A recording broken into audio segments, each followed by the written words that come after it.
I'm ranaal-falaki. I'm Bavan Patel. And welcome to the Nail It Podcast. This is your place to lead better, live fully, and laugh more. It's your blueprint to optimal performance.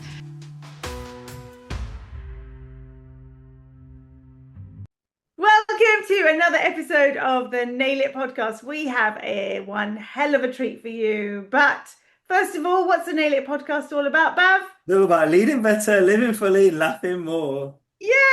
Yay! Yes, and we're definitely focusing on living fully today, aren't we, with our incredible guest. You can introduce him. Right, yeah, today we've got an interesting guy. We've got Dr. Tim Hughes. He's a medic. He's a senior anaesthetic registrar, functional breathwork instructor, working with Patrick McEwen, champion of wellbeing, sauna master, and breathwork extraordinaire. What an introduction! Well, that is quite the introduction. Thanks, guys. You're gonna have to explain half those things to me, but yeah, we certainly can. That is great. That's great titles. Look, you are on the Nail It Podcast. We do like to start with what's your favorite quote and why? Right, so this comes out of dealing with lots of doctors and their well-being, and it's a great quote from a couple of American doctors, actually, from the mid-1900s, and it is, as physicians, we owe our patients two things, only two things, our time and our skill. We do not owe patients our lives. Nice. I like And that really, really resonates with me because I think anyone in any high-performing environment, whether that be medicine, dentistry, corporates, whatever you think of, we probably sacrifice a lot of our lives on the pillar of performance, achievement, and end up sacrificing ourselves and much further down the line suffering for it. So that is something really resonates with me and something I talk about a lot. So yeah, that's my favorite quote. Yeah, I love that. And actually, since you told me that a couple of months ago, I've been using it in some of the lectures and talks that I've been given, and as sort of a variation of it, because of course the skill is when you make it your own. But it definitely is like a clanger. It silences the room and really does make people think. And I think it makes them think in two ways, because there are some people who are like, huh? What do you mean it doesn't cost me my life? Like, why on earth would it even cost me my life? But for an awful lot of people, anyone who's been through a journey, anyone who knows anyone who's experienced burnout or hardship or difficulty or has lost somebody to a high-performing profession, particularly medicine and dentistry, suicide rates are massive, the same in veterinary sciences. But at the same time, just generally high performers, so much sacrifice goes on, and you wonder why. I've been having a lot of conversations reminding people. I've just come back from a meditation retreat for the past 2 weeks, and that's really helped to center me, remind me of my clarity and what I'm doing and why I do it. But just back to the question of what are you going to say on your deathbed? It's something we often do at the Nail It Intensive. We get people to write their eulogies and understand their regrets. If you do that in advance, maybe you won't make those mistakes to have those regrets on your deathbed, because no one's going to be sitting there saying, oh, I should have seen that patient. I should have come in for that patient. I should have worked that extra shift. Most people will be saying, I wish I'd spent more time with my family. Oh, absolutely. And like this for me comes from so my old man, he's nearly 80 now, but he was a hematologist and I never saw him when I was growing up. And I always said if I was going to go into medicine, I'd not be like him. And then I got into my mid to late 20s and that was literally what I was becoming. And it just took quite a stark few experiences to make me realize. And it was then him retiring. Literally, he'd worked in the same department for 40 years as a consultant. And the day after, all they did was advertise his job. Like, we're a number on a spreadsheet and a bum on a seat. And whatever we think of ourselves or whatever people think of you, of course we do it for our patients, but ultimately we're so replaceable that you only get one chance at being yourself, dad, husband, wife, partner, whoever you are. And so we owe it all to ourselves to look at that side of things as well, I think. Yeah, that is so incredibly powerful. And then so as well as watching your dad be a consultant and realizing that you were going down the same path, you also experienced your own journey of almost lifetime anxiety, right? And have had a lot of challenges. Tell us a little bit about that. Yeah, so I mean, God, ever since I can remember, I've never really slept well. I used to wake up multiple times a night, soaked in my own sweat, just for no obvious reason. Um, I was like, exam stress was always a huge thing for me, performance anxiety. I grew up with a sister who unfortunately kind of went and coped with her issues with substances. And, she's sober now and is doing amazingly. And I'm super proud of her for that. And she's a big reason for me kind of being a bit more active in my own sort of anxiety recovery, as it were. But then COVID was sort of the nail in the coffin for a lot of us, particularly, there's only so many times you can be on an intensive care unit witnessing someone's last ever conversation on FaceTime, um, without that getting to you, whether you're a medic, a nurse, a physio, whoever. It was a lot of us just kind of broke during that time and were very negatively affected by it. And so as a mixture of those two things, I sort of thought, you know what, enough is enough. I'm fed up of having all these of being anxious and not sleeping well. And so I got into predominantly from that side into the world of breathwork accidentally when my sister asked me, Tim, just try it. Honestly, you'll feel great. And I sort of thought, oh, nonsense. We breathe 20,000 times a day and it's just a thing we do. And I laid down for an hour. It felt like 5 minutes had gone, and I couldn't believe how I felt afterwards. And so that just got me really interested in the area. And sort of I spend my whole life manipulating physiology with equipment and drugs, and the realization that you had your own ability to be able to manipulate your own physiology with just the way you breathe is amazing. And then so I've just learned more about it. And because I come from a background of, by definition, a physiology nerd, I love being able to explain what's going on. And so when I talk to other doctors about it, they sort of listen because they think, oh, this guy's into physiology and into anesthetics. Let's give him a few minutes of our time.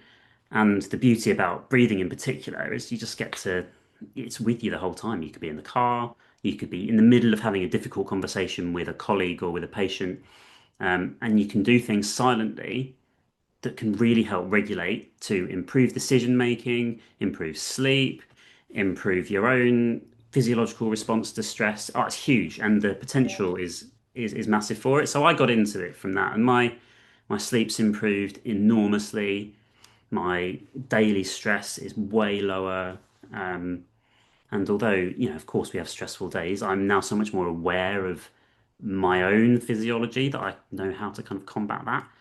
And so I'm, as you can probably tell, quite passionate about this whole world and the well-being of other high-performing individuals, and particularly my own pals who are medics, because to be honest, all of us are on the burnout spectrum. It just depends whether you're really close or further away, depending on your personal life circumstances. But it takes so little to tip people over the edge. And, a doctor kills Yeah. themselves every 3 weeks, in the UK, and that will be the person that would have just said, "Oh, yeah, I'm fine," the morning that they did that. And no one would have checked in with them to say, "Are you actually all right?" The simple words. And so I've made it a kind of my own little personal mission to just be a bit of a well-being champion amongst medics because we don't look after ourselves well enough. And if we can't look after ourselves, how on earth can we expect to give the best for our patients? Um, So many things to unpack there, so Tim. yeah. So many things, because I want to go right back to make one comment because when I work and I coach high performers, one of the big mistakes I hear when we're talking about emotional regulation is people use the term just take a breath. And the issue is the Mm, just suggests simplicity, but the yeah. just also uh, de-emphasizes the benefit of it, right? We almost need to change that vocabulary to the fact that this is like powerfully do this, even if it's a very restful thing. But it's about becoming really, really aware of things. And high performers, exactly like I said, I mean, those suicide rates are absolutely tragic. The burnout rates are horrific. And like I said, I found myself, yes, very much using those terms about, you don't know anybody your life. But at the same time, one of the things I also often say when I speak on stage is an awareness of the burnout badge being worn as a badge of honor, and almost particularly with high performers as if it is an inevitability and it's just a way of life and they'll get over it, without really realizing that when your body shuts down, when your organs shut down, when your heart decides to stop working, when you've got so much inflammation in your body, that isn't really something that necessarily you're going to recover from. And I present an awful lot of data of how you can lose 10 to 15 years of your working career. So if you were sitting there thinking you could stick it out until you got your pension, well, you've got another thing coming, and there may be no going back. But what I want to come back to, because I know you're nodding your head for anyone who's just listening rather than watching, so he totally agrees with the just breath of actually the breath is so unbelievably powerful. But it isn't just breath work you do, you also do hot cold therapy. So you talked about physiology, right? Mm. What are the benefits of manipulating our physiology without taking drugs, caffeine, alcohol, ingesting anything? Yeah, so I mean, the whole deep breath thing, don't get me started. It's a whole different conversation. It's one of my talks that I do, and it's just called Take a Deep Breath. And it's just pulls up so many rankles on people because anyway, that's a different conversation. But the benefits of manipulating our own physiology, well, I think that the single number one thing is it's giving yourself permission to do something for you and to look after yourself. It's the noticing. It's the you perceiving your own body because we spend so much time in our own heads, on our devices, doing everything for everyone else. And the first thing about actively practicing something to manipulate your own physiology is just the noticing. So when with breathing, for example, you notice how you breathe when you're stressed. So people will breathe into their chest, they'll breath hold, they'll breathe through their mouth, their shoulders will go up and down, you know, but when you notice that, you can do something about it. And it's easy and it's simple to be able to do something about it. Um, and part of the whole thing with the hot and cold, so I guide in saunas and through ice baths and sort of guided meditations through those. 90% of the win there is that someone's made the decision to do something for themselves, to put their phone away, but then you can deepen that permission with the exposure to, smells, sound, hot, cold. And so I think so much of it is just your own awareness. But then there's increasing science to come out about the scientific physiological benefits of these things. So taking hot and cold, for example, probably about 3 sessions of 15 minutes in a sauna is the cardiovascular equivalent of about a 10K run without the muscular load. Um, in terms of calories burned, heart rate changing, it's very significant. And the vascular workout you get from the expansion of your vessels within a sauna, for example, followed by those same vessels clamping down in the cold, it's just you think of it as a workout for your vessels and for your heart, but without the muscular load and the stress that comes from exercise. And would this be a traditional sauna as opposed to an infrared sauna? Because they do. Generally, so most Right. of the evidence is all associated with a traditional Finnish sauna up at between 80 and 100 degrees. A lot of the issues with saunas is they're not very well controlled. Thankfully, there are loads more really good places popping up now, and sauna culture is getting there in this country. Um, but yeah, they're mostly in traditional Finnish saunas where most of the evidence is. I think infrared's a bit more kind of catching up, and it's you don't get the same sort of heat stress because all of They this don't is get as hot yeah. in Have you heard of the right? term hormetic stress as a thing? Yes, but So yeah, explain so why. hormesis is basically the scientific term for whatever doesn't kill you makes you stronger. Mhm. It's the conscious exposure to physiological stressors to make adaptations positively. What would be a typical sort of workout then? Would it be half an hour in a sauna and then half an hour in an ice bath, or how does it work? So, I mean, a lot of this work has been done by an amazing woman called Dr. Susanna Sober. Yeah, has done loads of work on hot and cold, and her background is in metabolism. And through a lot of her work, what they reckon is the best kind of protocol for most people is, let's say you do roughly 2 sessions per week of 3 rounds in the sauna and then 3 rounds in the ice bath. So that might look like You do 15 minutes in the sauna 3 times, and then 2 minutes in an ice bath in between those sessions, twice a week. Okay. Would probably be the best like bang for buck protocol, as it were. And it's the contrast therapy where you're getting that vascular workout and where you're getting the increase in those sort of neurohormonal chemicals to Mm. to give you the physiological benefits. So let's So talk about, as well as that, Pete, you get this massive endorphin hit. I mean, you feel Yeah. amazing I was going after to say there's that got to be a cold, psychological right? benefit to this Yeah. as well. So what's being released in the brain? Is it serotonin? Is it endorphin? Is it dopamine? What are we so seeing? particularly from the cold. So from a heat perspective, you're getting quite a significant sympathetic sort of adrenergic response to the hot. It's a serious stress response, and if you're in a 90 to 95-degree sauna. But then you get this parasympathetic rebound when you leave the sauna, where you get much more vagal activity and you just become more relaxed. But the cold's where it gets more interesting because most of the data that we've got shows a between 200 and 500% increase in both noradrenaline and in dopamine. Dopamine being the reward hormone. And it lasts longer. The dopamine peak lasts longer than it would do after a run or after you've been to the gym. So that's why you leave. You just feel amazing. Who comes out of having swum in the sea without feeling invigorated and buzzing? And that's because your noradrenaline and your dopamine's gone up hugely. And it's the dopamine in particular is sustained. So roughly 250% increase within 30 seconds to a minute of getting in the cold. And yeah, it's hard. Of course, it's hard. It's like if you're getting a 5-degree ice bath, it is hard. But the benefit of that is also you're in control. So you get in the cold, knowing that you can get out, knowing that you're consciously in control of it, knowing that you're doing a hard thing, but you can tell your brain, it's okay, I'm safe. Yeah. And And you're only all of doing that it for a few time, you're minutes. rewiring your brain to say, I can deal with Yeah. physiological stress. Sort of, Exactly. mind Not over just matter. that. It's not just that you could deal with physiological stress because it's a mindset thing, right? You see it. It's like it's that. Do I dare jump out of the airplane? Yeah. Albeit I'm in a parachute and it's going to be the amazing feeling ever, but it's the fear of doing it in the first place. I've seen it. I've seen it in spas. People are like, "Oh my God, do I put ice all over Yeah. myself or don't I? Do I plunge into the cold pool or don't I? Oh my God, I can't stand it." But it becomes a mindset thing, right? Do I jump it? Do I run into the cold sea?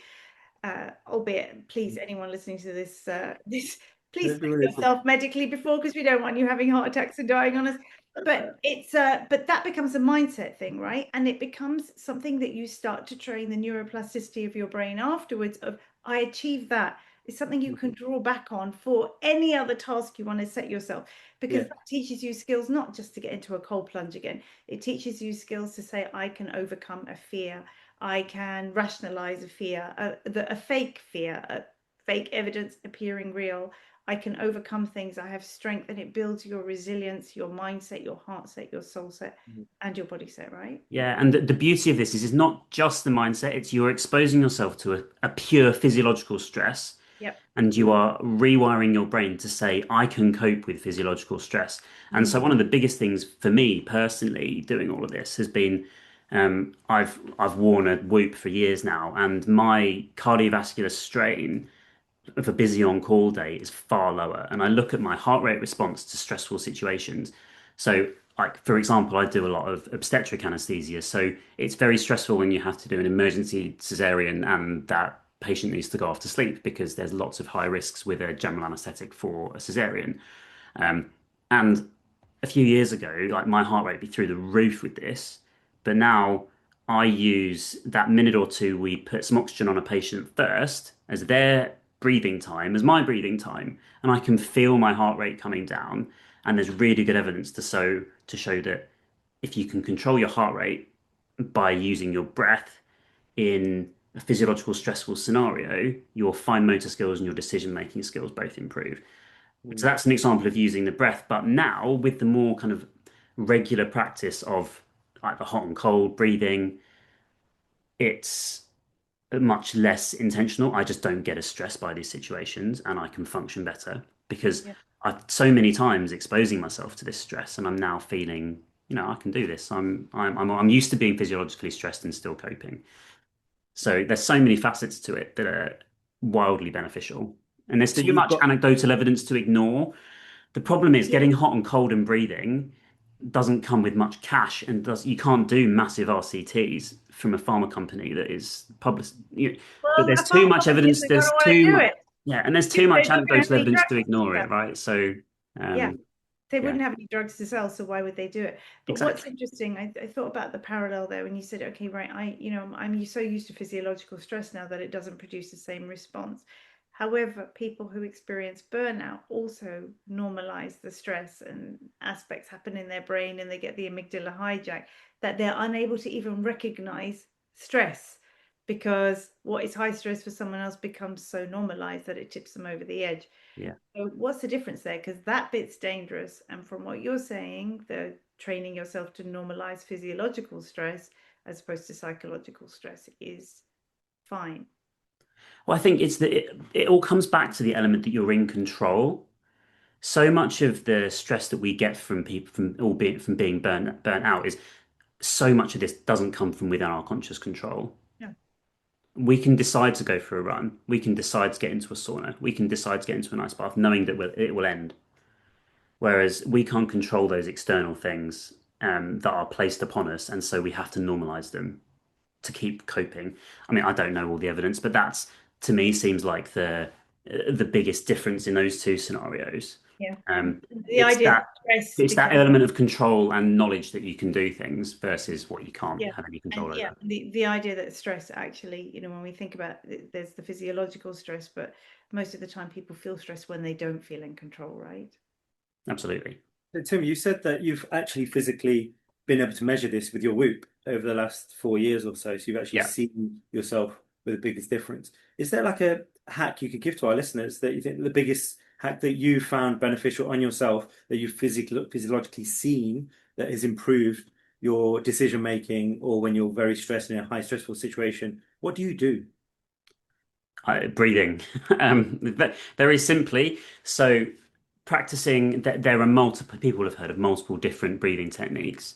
And everyone's a bit different in terms of how they feel and finding the right breathing technique for those scenarios that sits well with you Mm, is the way forward because it's accessible and immediate.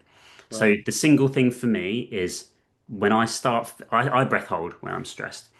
So the first thing I do, because I breath hold and I breathe through my mouth, is shut your mouth. Shut your mouth, Tim. First thing I tell myself. Because if I'm with my dysregulated autistic son, I can't say anything that I regret, because my mouth's shut. If I'm breathing through my nose, I'm activating my diaphragm. If I'm activating my diaphragm, I'm activating my vagus nerve. By the simple act of closing your mouth, you're doing some very useful things. Um, And that's followed for me by a very short breath hold at the end of a normal exhale for about 5 seconds, with the conscious effort to breathe lightly through my nose after that 5 seconds. Great. Yeah, so Because you're that's not very getting easy to do in a you're not stressful getting situation. And you can feel the difference in 10 to 15 seconds. So that's when you feel when you're mindful that you're going to lose control or get angry. Well, that's when I'm really feeling like I'm getting very, very stressed. That's in a kind of, that's like the emergency. Okay. Shut your mouth, hold your breath at the end of the exhale, and breathe lightly through your That's nose. great advice is to shut your mouth because we all say things we regret. And exactly as you say, when your mouth's closed, you can't talk. Yeah, and it's really interesting because I've been doing this for a while now, and then Rory McIlroy, professional golfer, said this on a podcast. It was a Whoop podcast actually, Right. and he said the same thing. The first thing he does when he feels the pressure is he shuts his mouth. And now I've since subsequently watching him noticed it, and he does, so I thought, oh great, it's someone else who is kind of well respected over the world does the same thing. So yeah, if nothing else, shut your mouth and breathe through your nose. It's the single biggest thing that I do. Yeah. And then I could talk for hours in terms of specific breathing techniques, of which box breathing is very popular. Um, that's what I do when I'm doing my pre-oxygenation breathing for these stressful GA sections, because that helps bring a bit of balance and regulation. And extended exhales is another good one. Doesn't matter the time if you're a counter, might be in for 2 seconds, out for four. in for 6, out for 10. Everyone's Mm, different, but just an extended exhale through the nose. yeah, But the most important thing about that is again, it's the awareness. If yeah, you're conscious that you're stressed, and it's the awareness that you're stressed, and then you can do something about it, you're immediately rewiring your brain to be able to function better instead of letting that spiral go and go and go without any tools to be able to bring it back. Yeah, I mean, you talked about improved decision making, and at the same time, there are particular breathwork techniques and up-regulating techniques to help people tap into flow state, so you can improve your productivity, to help improve your hand-eye coordination, as well as obviously dealing with anxiety and just helping you as an emotional regulation and hack and communication. But you, as well as the breath work and the hot cold, and obviously you have worked with doctors, but you also work with general high performers as well, right? So tell us a little bit about your 1 day events and your offerings if anyone then wants to get in touch with you or come along. Yeah, so the things that I do outside my what I call my real job, all of this, I don't think of this as other stuff as as things that I love it, but outside my real job as a breathwork from a breathwork perspective, so I work with a mixture of individuals, and that ranges from elite athletes on one end of the spectrum to improve their athletic performance and recovery, to I work with a hyper anxious dysfunctional breather, a 17-year-old at the moment who's just finished doing exams.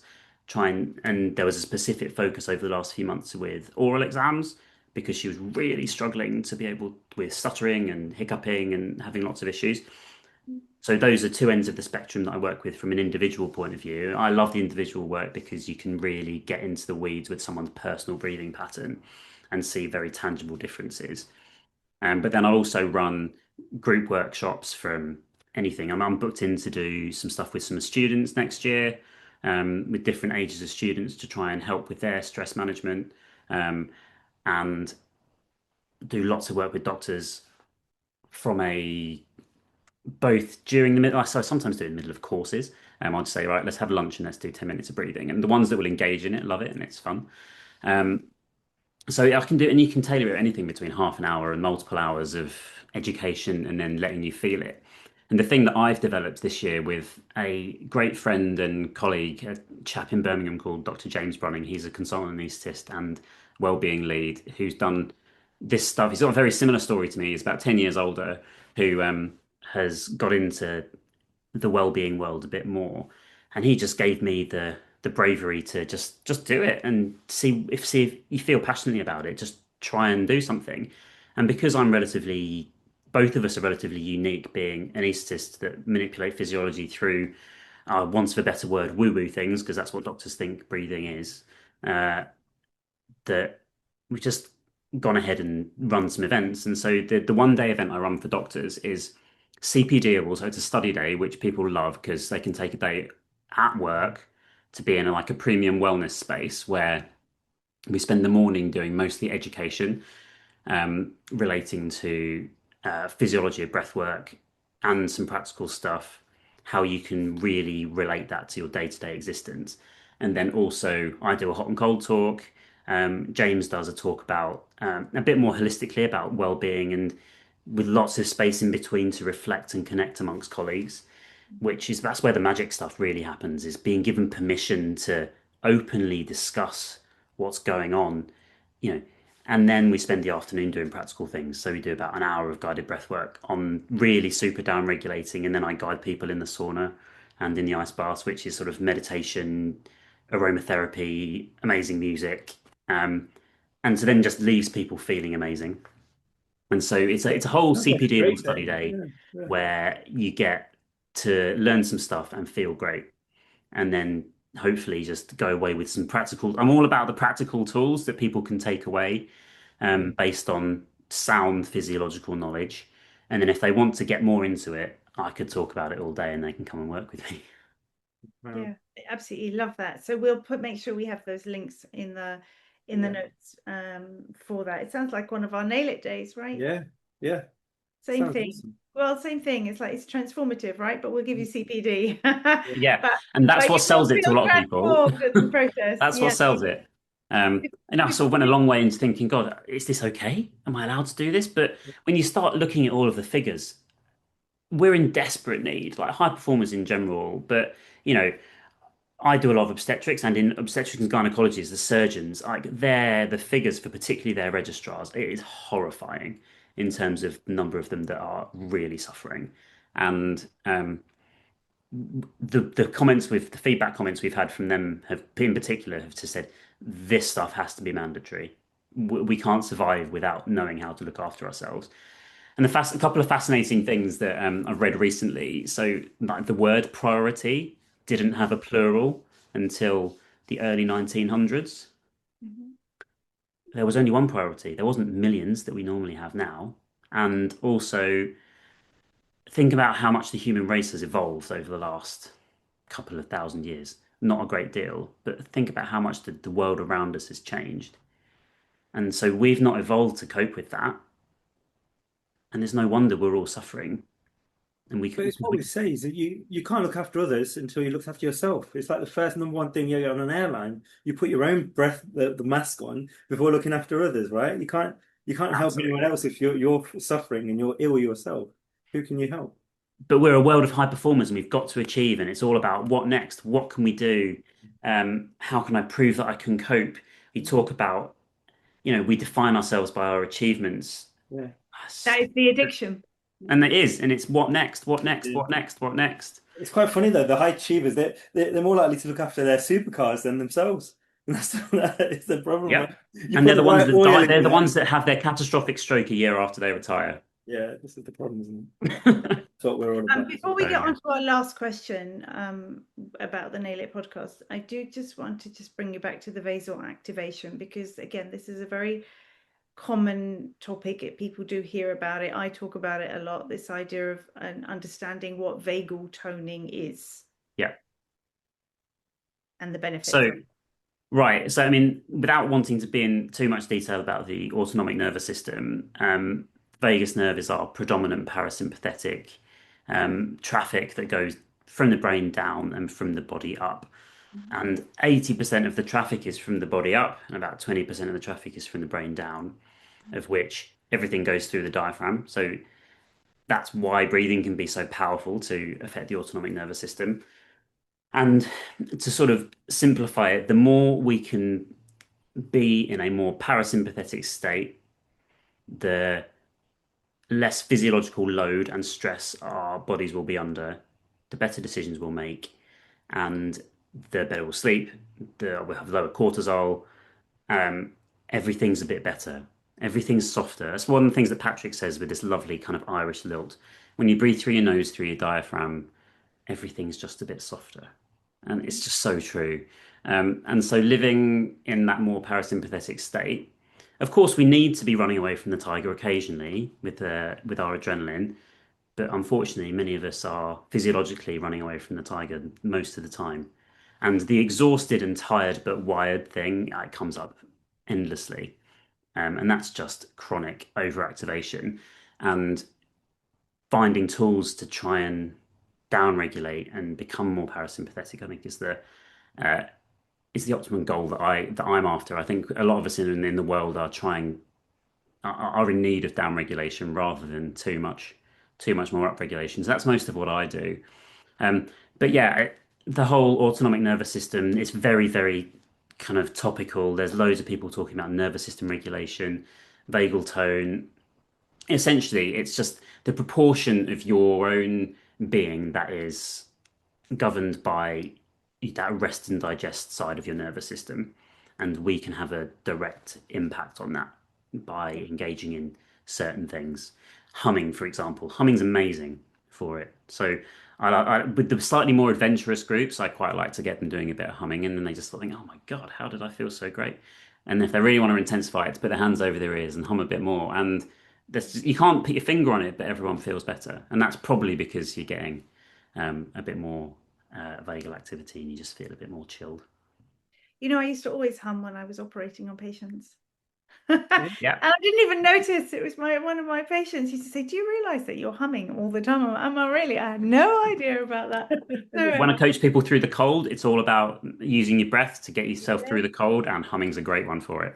Yeah, yeah, Cool. yeah, yeah, absolutely. And when I take people through a really tough workout, so put my fitness instructor hat on and I, do my nasties there, and again, it's like let's just hum through it or just go so all the distractions. So yeah, exactly. So that balance between parasympathetic and sympathetic nervous system and understanding sometimes the tiger isn't really real, it's a paper tiger, and but you need to learn how to deal with that as well. Tim, oh my goodness, so much that we could keep on going on about, but we are running out of time. So we have one final question coming back to the Nail It podcast, because you've talked about performance, and everything about Nail It is all about optimal performance, which brings in this idea of leadership, self-awareness, which you've talked about, and of course, well-being, which you've talked about. And I think we really do have to understand well-being is not about being healthy, it's about the absence of mental, physiological, emotional, physical, and social dysfunction, really. And so otherwise, frankly, you're not well. So it's held up by 6 pillars that really we believe are equal, but everyone tends to have a favorite. So what is your favorite pillar? Which resonates with you the most for the It's the last one. It's tangible. tell Probably us quite why. obvious why. Um, because I feel like I can give people tangible tools to be able to immediately, within seconds, manipulate how they feel, and it's almost certainly likely to have a positive impact. Whether you're Yeah, driving, commuting, at work, trying to sleep, dealing with a patient, dealing with a difficult relative, tangible tools is what I'm all about. So that's the one that resonates with me the most. fantastic. So the tangibility, kind of its subline is about sustainable transformation. And it's so we're not doing quick fixes, it's how do you really genuinely shift yourself and change. And so if you do have a goal, well, you've got to change yourself first with all the other pillars, but then after that, how do you sustain that transformation? So it's made up actually of 11 components. It's probably the biggest one of the lot, and it's the rapid results generator. So stands for aim, act, and attain. So our aim is about anticipate, intend, and then move. We were talking about just Mhm. getting the ice bath, right? Got an intention, aim for it, and anticipate it. Imagine what it's going to feel like, and visualize it, and get your body prepped for it in the first place. And then we have the act, so about accountability. Most people, vast majority of people, will not succeed unless they have that accountability. So again, the role that you do acts perfectly there. Confidence, and then talent. Sometimes you do need to learn the skills. You don't necessarily know it all straight away, but you need to be prepared to go through the journey. And then the attain part is about acknowledging, which I think as high performers we famously don't. I certainly never used to. Just acknowledging the wins, acknowledging the milestones. Don't just look at the mountain. Sort of relish yourself on those rest stops. So acknowledge, take time. So really take time to reflect so that you can continue to grow. What did you do well? What didn't you do well? Where's your feedback loop? Appreciate yourself, self appreciation, rather, like I said, as Bavin said, put that oxygen mask on first, and all the components are involved in self appreciation and gratitude. Again, a fantastic performance skill, right, for health, activation of the parasympathetic nervous system. Then we have inspire. So and again, it's about tapping into flow, self inspiration. And then next, like what is next? And I think the beauty is understanding that when you are a high performer, all you need to do is a few tweaks to become an optimal performer, that you don't actually have to slow down. But if you burn out, then you may well slow down and you'll never get the same path. So you can still have incredible success, but combine it with balance and happiness at the same time. So yeah, I love the tangibility bit, but there's a lot to it. But you do have to kind of shift yourself first, with so much of that is the beliefs that you've also talked about today, and the challenges you have in your niche of medicine with high performers, of just getting them to buy in and realize that, yeah, what are you going to be talking about on your deathbed? Absolutely. We never said we were going to work more. No, absolutely. Thank you so much for your time today, Tim. You've been an amazing guest, and we definitely hope to have you along again. I know you're going to be joining us with some other team events and things, so we shall really, really, really look forward to your expertise and sharing. Thank you. Yeah. No, thank you so much. I've just loved talking about this stuff, so it makes me very happy to talk about it with like-minded people. Brilliant. Well, Bavin, yeah. I told you he was amazing. I know, I know. Do you know what? I'm gonna admit I'd never met him before today, so it was great to actually do talk to him before, and the enthusiasm he brings, and he's literally doing exactly what we do and wanting to get out there, not just in medicine, not just in dentistry, but out into the world to anyone that we feel we can help. And I think Tim encompasses that, and he's great. It's like seeing us, but in the medical field. It's great.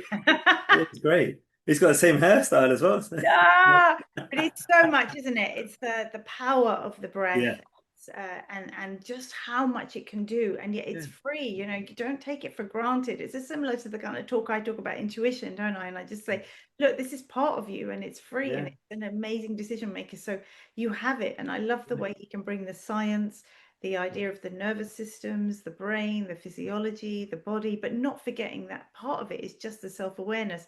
But that just is about the word simplicity, not Mm. not for something to be taken for granted. Mm. And then all of the fascinating stuff about hot cold. But why Yeah. would you do it with somebody who doesn't know about the topic? And why wouldn't you do it with someone who is really, you know, a physiology expert who's spent The hot and cold stuff. probably up to at least 10 years now The hot and on cold stuff's amazing. I'm now thinking that I don't need to join a gym. My wife's been trying to get me to join a gym.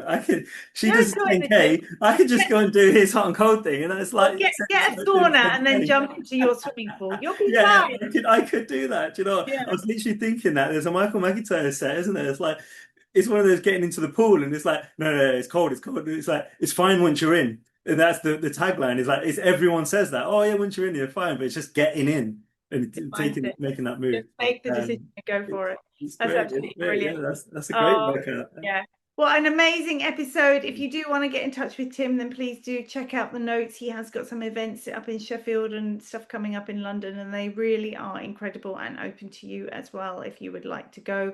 And we'll drop his contact details in the notes as well for you to get in touch with him. But that's all we've got time for. So thank you so much. Bye bye for now. Thanks for listening, guys. See you soon. Thanks for listening to the Nail It podcast. We would love it if you would leave us a 5-star review. And if you'd like to feature as one of our guests or you're ready to nail it, then check out our events, programs and educational courses by visiting nailitindentistry.com.